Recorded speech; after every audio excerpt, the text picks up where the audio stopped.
Here is the space station. I think the main gist of what we were trying to achieve with this at the very, very beginning was the idea of this giant perimeter gun that orbits the Earth and is used for satellite defense. One thing I really liked about the space station was how you could actually really have a sense of where you were in the station with all the windows looking out onto the gun, like all these atrium spaces where you've got a lot of sight lines to other parts of the station that you later get to. Unlike the Pillar of Autumn, you really didn't have a sense of how big the structure was.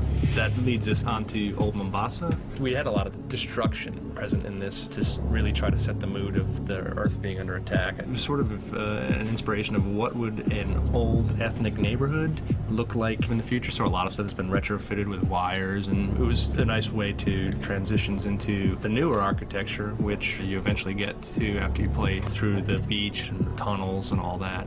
And you eventually end up over what we call New Mombasa. A lot of the look and feel of the city was based on either concepts that were painted or from actual photographs of the current city of Mombasa that exists in Kenya. And so that's why it seems familiar. At the same time, we've tried to add as simply as possible signs of 500 years of human advance. It sort of still harkens to the arcology concept that Chris Lee was working on a long time ago for the E3. You'll see a lot of architecture here, like this large bridge. There's some highway sections, and then the new city. And the reason why the arcology was replaced is because it was such a massive structure that you really felt like you were just in a gray metal canyon and not in a living city, nearly as much as the new level. So hopefully it was a change for the better.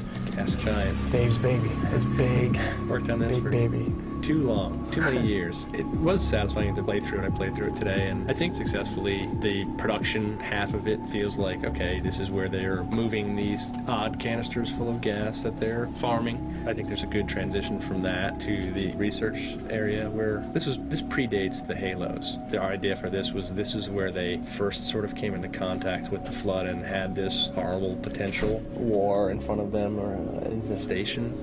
Okay, here we go. Sentinel Wall. This is where things start to cook up story-wise. This wall was built by the Forerunners to keep the Flood quarantined into a specific area on Delta Halo.